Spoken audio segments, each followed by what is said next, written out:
Welcome to the Real Estate Marketing Podcast. My name is Jerome Lewis. I'm your host for today. The Real Estate Marketing Podcast is a podcast where we talk real estate, marketing, business, and leadership. We talk these things for real estate agents, real estate investors, and real estate entrepreneurs. The Real Estate Marketing Podcast is a podcast that has two purposes. Purpose number one, to educate and inform our audience and listeners.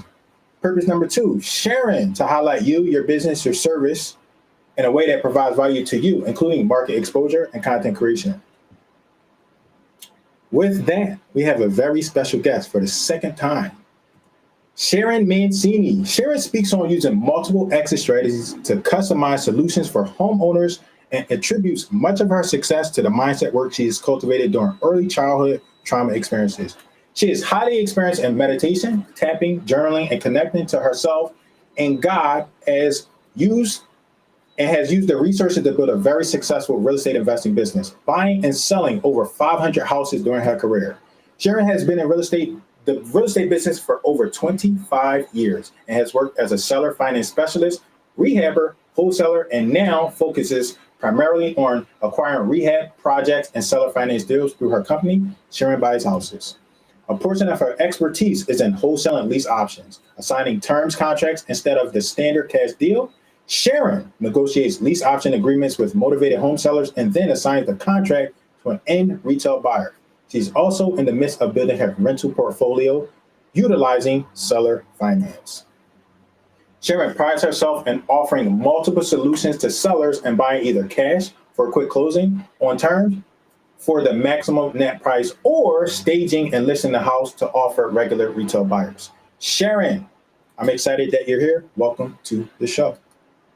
Yeah, so glad to be here. Thank you, Jerome. You are absolutely welcome. So Sharyn, that's an impressive bio. There's a lot there. I would like for you to tell us in your own words how you got into real estate. Take us on that journey, please. Okay, so I started in real estate. I was first licensed in 1997. I was very young, and that was the only way that I knew to be involved in real estate. I knew as a teenager that I wanted to be in real estate, but the only way that I knew how to was to be a real estate agent. So I did that for a few years in the late 90s, early 2000s, and then I went into mortgages in 2003. I did that for a few years, and then I started in investing about 2005 or so. I had a couple years in that. I was doing rehabs because, again, that was the only way that I knew how to, how do I invest in real estate? I start rehabbing. So I did that for a couple years. And then the market crashed and some personal things happened and it was a very difficult time. And so I started a home staging company in 2008 because I was out of money. I had no credit. There was no, now money is abundant, private money, it's easy to get, lots of bank financing, hard money now. But back then there wasn't. So I didn't really know how to get started again in investing. And so I learned about lease options. And that was a way that I could get started without having my credit was impacted during that time. So without having the credit score that I needed to get bank financing and without using any of my own money, which I didn't have at the time. So I got into lease options 2010. And then in 2020, I started doing my 3 offer system, which I currently do with the home sellers that call me.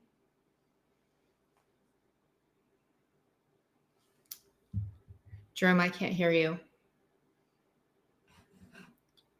I can't hear you.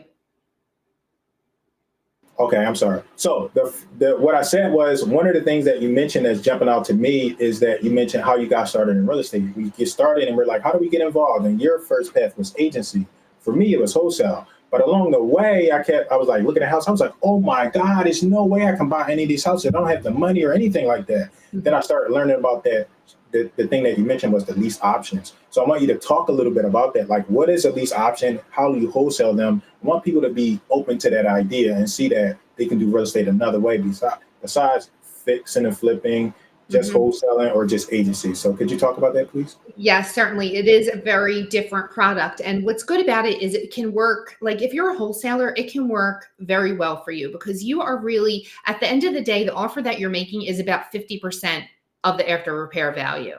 Not a lot of people can do that because they're either maxed out on their mortgage or they just don't want to take that offer. So if you have somebody that has low or no equity, a lease option that you can then wholesale to a retail buyer is a great idea. So you can start by making an offer with a lease with an option to buy. I do a 12-month term. I keep it short and really contract it because I want them to be able to settle the longer. Like you hear a lot. I hear people say 2 to 5 years.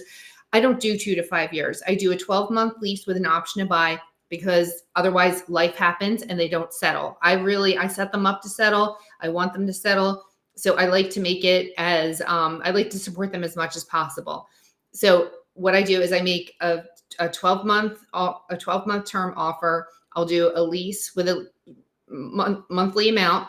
I'll do a strike price on the house, and then the option consideration, which is the option consideration is the amount that they're putting towards the purchase that's taken off the price of the house. Certain lenders will let them use that option consideration towards the down payment, the eventual down payment. That's what I really love to do. But I set their expectations that they will have that taken. Let's just say it's $10,000. $10,000 taken off the price of the house. So this works very well with if you're a wholesaler, especially because you're just throwing away leads. You know, I work with a lot of wholesalers and I'm like, just send me your dead file pile. Just send me like whatever you can't make happen. And then we'll JV on it. We'll partner with it and you'll get paid for a lead that you had nothing that you couldn't use anyway. So it's really great for that. It's also great for agents, like real estate agents that are having trouble selling houses. Or I can just tell you that right now, there are thousands of houses that aren't selling on the MLS. Like everybody says, oh, the market is so great, it's selling immediately. Certain houses from certain agents are selling immediately. But if you just put in 3 counties in your area in bright MLS, and thousands of houses will come up that have been listed for 60 plus days. They are a great avenue for lease options because a lot of times your sellers will say, oh, we're just going to take it off the market and rent it. We're just over this. And then you're out of the deal totally. You are just done. Your person is left. They rent the house and that's done. But if you formulate a lease with an option to buy in the way that I just explained, you're going to make yourself invaluable to sellers and make more money because then you don't lose those deals where something like that happens, where you have trouble selling a house. This is where you want to be. Thank you, Sharyn, for sharing that. You have a course that you're working on, which we're going to talk about a little bit before, where you go into detail on how we can actually do what it is that you're talking about. But while you were speaking, I thought about so one of our main topics we want to address today is relationship marketing. So I thought about you and you're like, hey, you tell those wholesalers like, hey, whatever you can't do with those leads, send them to me. And I think that is a form of relationship marketing because most of the time when we think of marketing, we think go directly to seller. But you have this specialty where you have relationship marketing. So I want you to open that up, if I'm correct, in assuming that that is part of the topic when you're marketing to the wholesalers and telling them to give you their deals. It is. So I have 2 ways that I work relationship marketing. So you are correct. I do a lot of networking. I carefully cultivate my relationships because I care a lot about them. And I care a lot about my business and the people that I do business with. So I have relationships with wholesalers that are sending me deals. They don't care about this. They're like, I don't want to do all that fancy stuff. You do it. I just want to make these offers. I just want to plow through all these leads that I'm getting because they're constantly marketing, getting lots of leads. And some of them can come to me and then they get a little bit and they've moved on by then. Also landlords, great source of business for something like a lease option, because they have houses that they love the monthly income. They just don't want to deal with the tenants. So if you can find people that are like, I'm just worn out. I'm just tired of this. I have problems with tenants. I'll be your tenant. I'm your girl. I will be the one that's making your monthly payment. And then I can do lots of things with that. That's like rental arbitrage, where I can do a lease option that I'm describing right now is a lot like rental arbitrage, where you can get into a property with low or no money down and be able to cash flow on it immediately. And you're controlling the property, not purchasing it with a bank loan that requires 25% down. So my relationships with landlords are really important because they want the cash flow. They have the house. They're just worn out from it. And I will take all that off them, just like very similar to rental arbitrage, but it's a lease with an option to buy instead. So that, and agents, like my relationships with agents, because they have the houses that they can't sell. They have the house where they have a beautiful listing, but the house next door is in shambles and falling down and has junk in the yard. And they call me and they tell me about the house. I contact the owner, I buy the house, fix it up, and then their listing sells. So it's my relationships are really important to me because I network with all these people, and that's how I get my best leads. I do direct mail, but my relationships have been so important. And from a retail standpoint, something that I highly recommend to real estate agents that has been really beneficial to my life is relationship marketing. Now, we have lost as real estate agents the art of a relationship. Not that many people cultivate relationships. Like in the old days, it used to be called farming.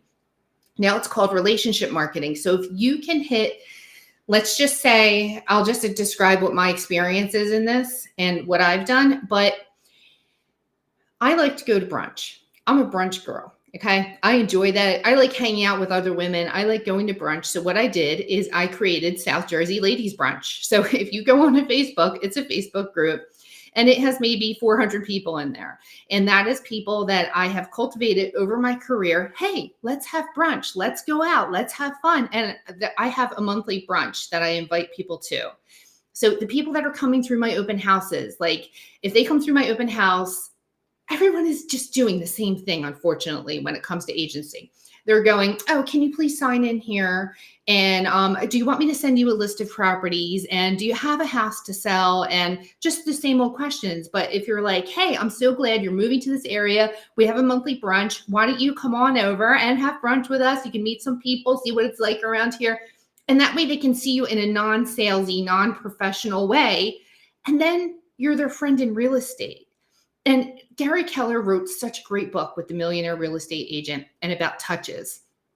And by adding these same people to your Facebook page and touching them all month long and liking the picture of their baby and saying congratulations and happy birthday and just talking to them, you will be top of mind. Then you want to place yourself where you are their friend in real estate and not just another real estate agent that is trying to contact them from an open house and sending listings and just doesn't have anything different or unusual to provide. By having the relationship with the person, they aren't negotiating your commission. They aren't saying I'm interviewing multiple agents. You are their agent because you are the one that has the relationship. And I know that if anybody else gets another listing, it's because they had a stronger relationship.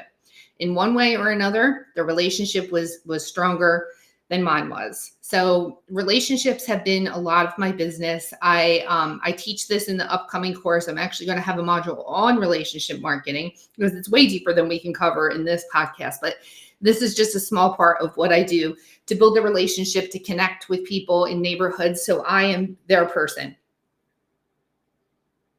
Thank you. So that's the relationship marketing. You talked about that. And then before we came in the room, you talked about your marketing. So before I even talk about your marketing, one of the things that I absolutely admire, I like to give people acknowledgement publicly about you, is that the fact that you understand that we need some kind of marketing to get leads, right? Absolutely, yes. So a lot of times agents get in it and they think they're going to win everything by just having a great personality, but we still got to go find leads and find people that want to do business with us. So the reason why I mention it is because you have the mindset and you have a perspective that, yes, we need to do marketing as professionals, as an investor, which you are, as an agent, wholesaling these options. You know that we need to send out some type of marketing and let people know that we're in business and we're looking to do business with them potentially. So I would love for you to talk a little bit about marketing beyond the relationship marketing that you talked about here today. Okay, so I also do direct mail. So direct mail has been good for me because my letter and my postcard, I send them intermittently. 1 month I'll send a letter, 1 month I'll send a postcard because I'm hitting different people. Some people, especially if they're having financial trouble, they don't want to open up anything and they would rather have the postcard. Some people, the postcard is trite, it's tossed in the trash, but a nice handwritten letter is something that may catch their attention. So I think it's very important to have consistency in your marketing. And I outsource my marketing because I know that way I will be consistent. Because You will get busy. You will think, oh, I have so many deals going on. I have so much happening. I just forgot all about marketing. And all of a sudden they all close and then you have nothing. So it's very important to always have your branding on your postcard and your letter. They know it's from the same person and they are getting it consistently month after month. So marketing is the lifeblood of your business. You don't have a business if you're not marketing. You have to have leads coming in all the time. People have to be calling you, asking to do business with you. And that's why I like the direct mail much more than cold calling or door knocking, because it's an inbound lead asking for help. They're calling me and they are saying, hey, I got your letter. We were thinking about listing with a realtor, but we decided to call you first to see what your offer was. That's what most people say. And from there, I ask them questions about not only the house, but also their financial position, their goals. Like, I go really deep with my people. I go not wide, I go deep. And that way, if I can describe this, it's, most people think that we have a funnel that goes like this.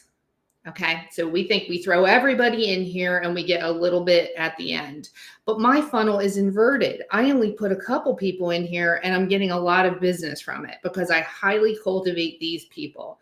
So whether they're professionals that I network with, not just, I talked about, the rehabbers, the landlords, the wholesalers, but also attorneys, accountants, people that have problems, that are people with problems that are coming in and asking for help. You want to cultivate these relationships.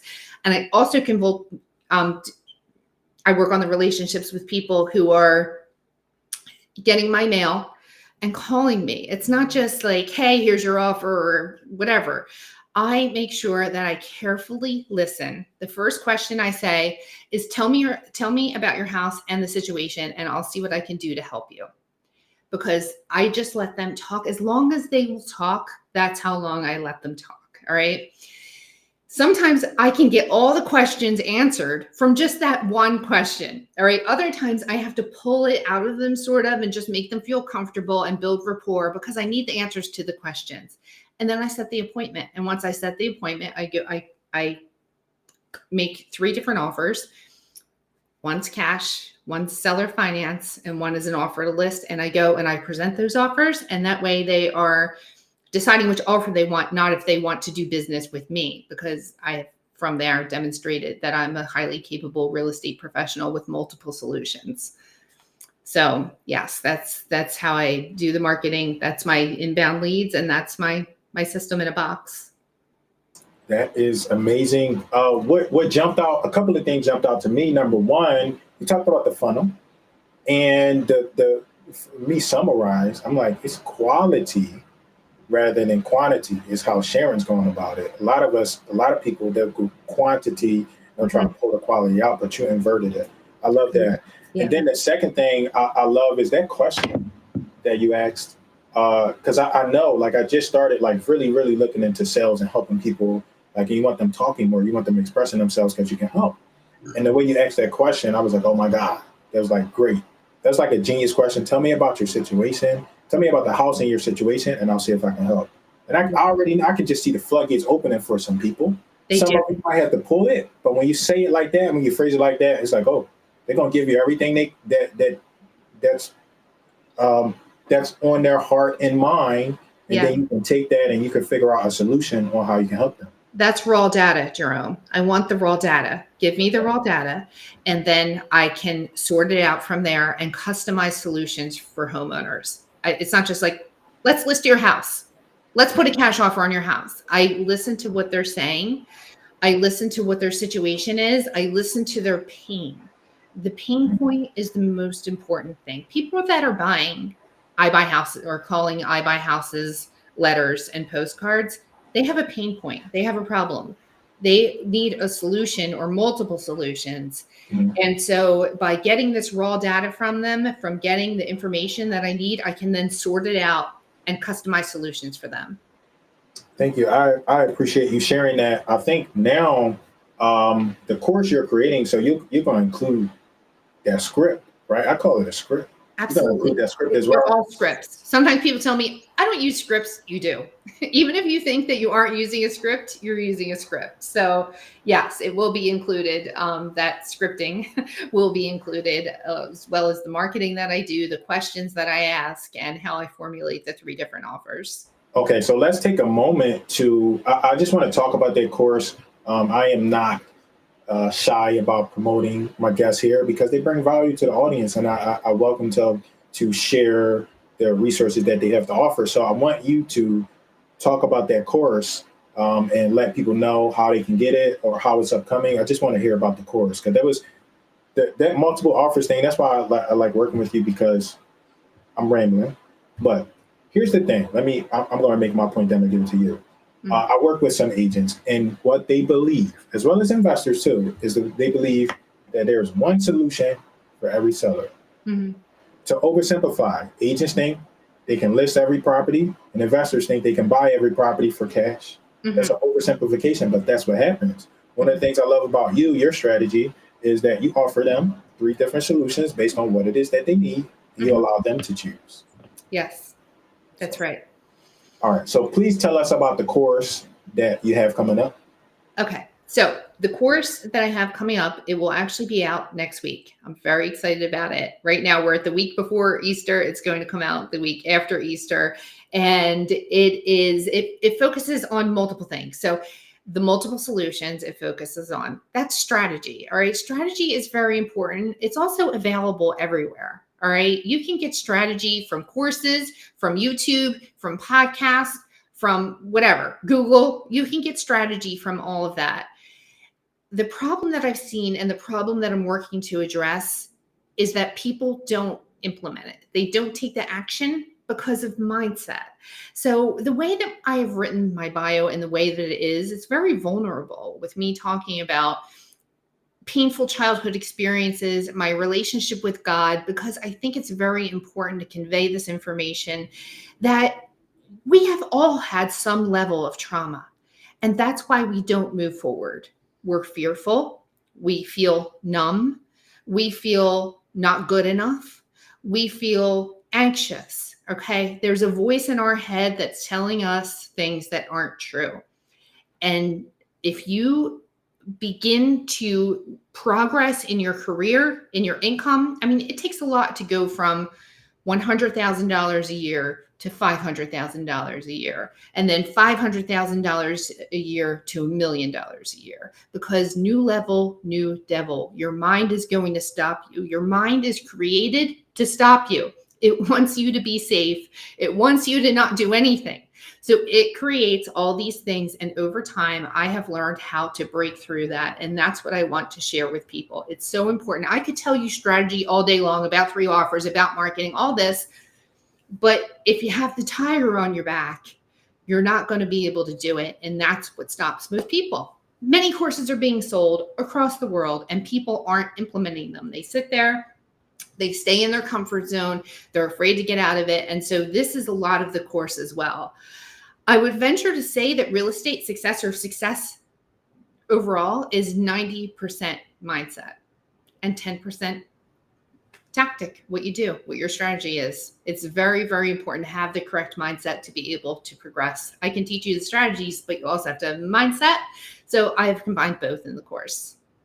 I appreciate you sharing that, and I can confirm, Sharon. I used to hate when coaches and gurus they used to say it's all about your mindset and saying the right stuff and believing. And I was like, I don't need that kind of content. I'm okay. I don't need it. And I used to teach the strategies, like what you're saying. And I used to teach the tactics. And then I would check in with the recipient, and they had a bunch of mindset stuff. And I was like, man, I really have to address this mindset stuff because everything is out there. Similar to what you're saying. We got ChatGPT, we got Google, we got YouTube. We can learn everything we want on the internet. But it's the execution, it's the implementation, and something else that I found to be really valuable and impactful for people. Sometimes you need mentorship and coaching as well. Mhm. I have had mentorship and coaches to teach me all of this. I didn't get this by myself. I did not make up the 3 offer system. I learned it from my coach, Augie Bila, who I speak about a lot.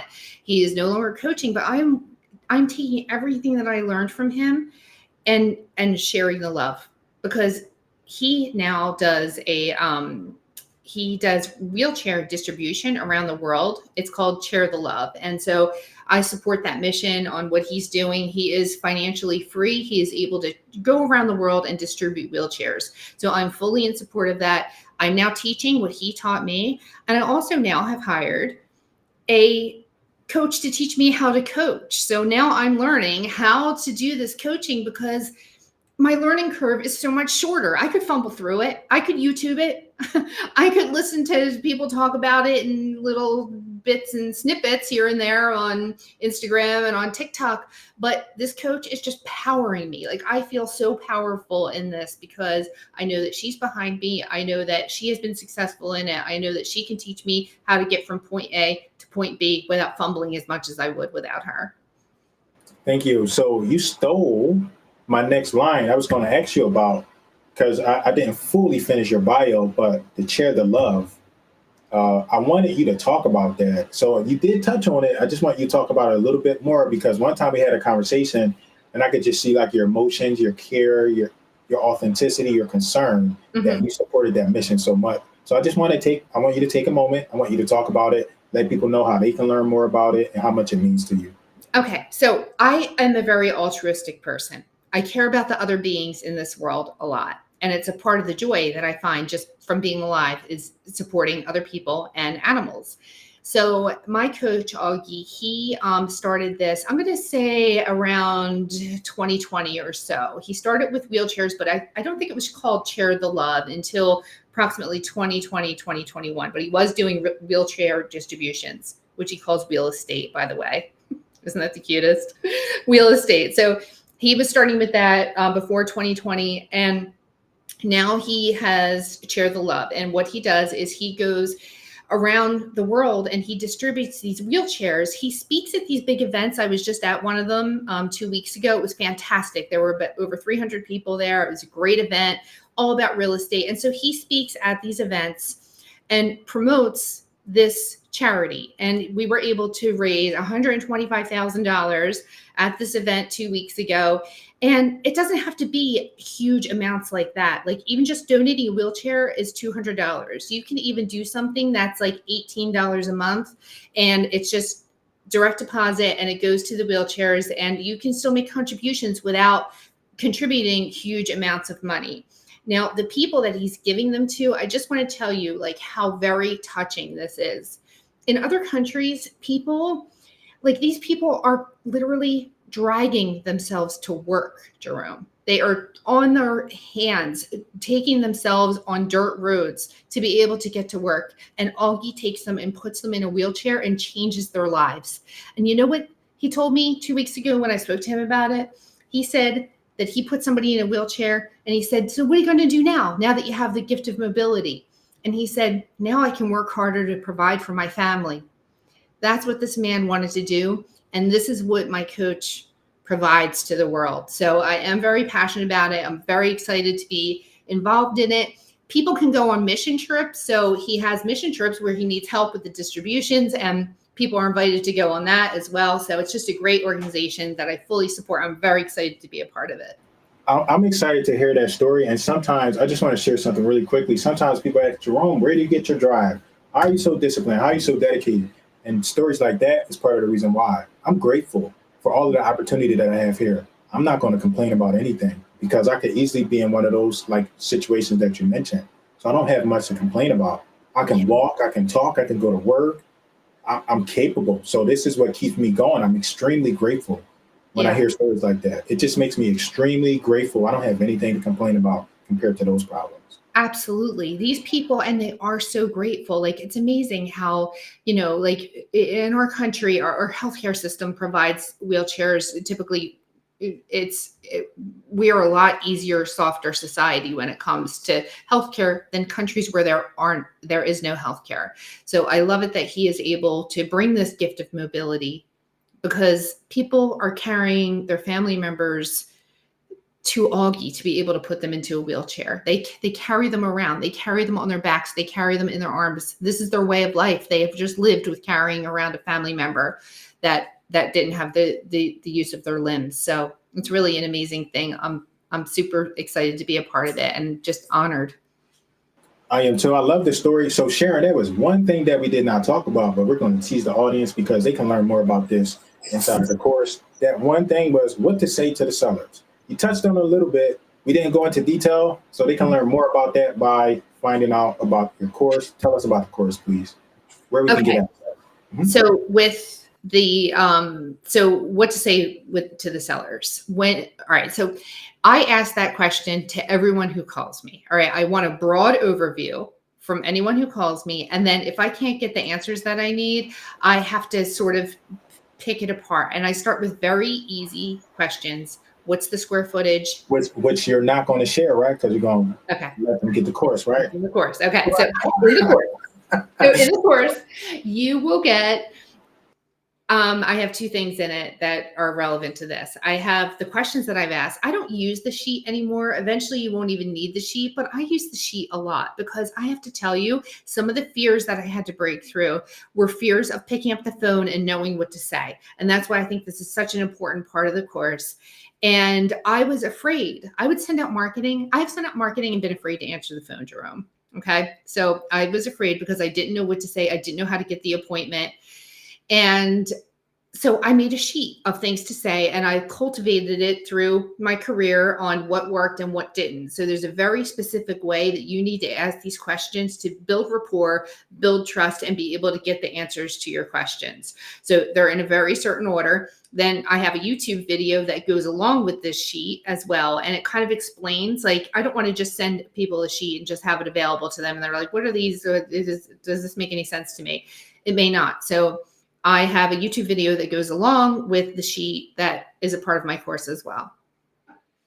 Thank you. Thank you for sharing that. And if you could close us out with one word, no explanation, what word would that be, Sharon? Surrender. Surrender. Sharon, this has been amazing. Thank you so much for your time today. Thank you for sharing with us the strategies, the tactics, as well as the beautiful, heartwarming stories. Thank you so much. Absolutely. Thank you for the opportunity, Jerome. So glad to be here. Thank you. Absolutely.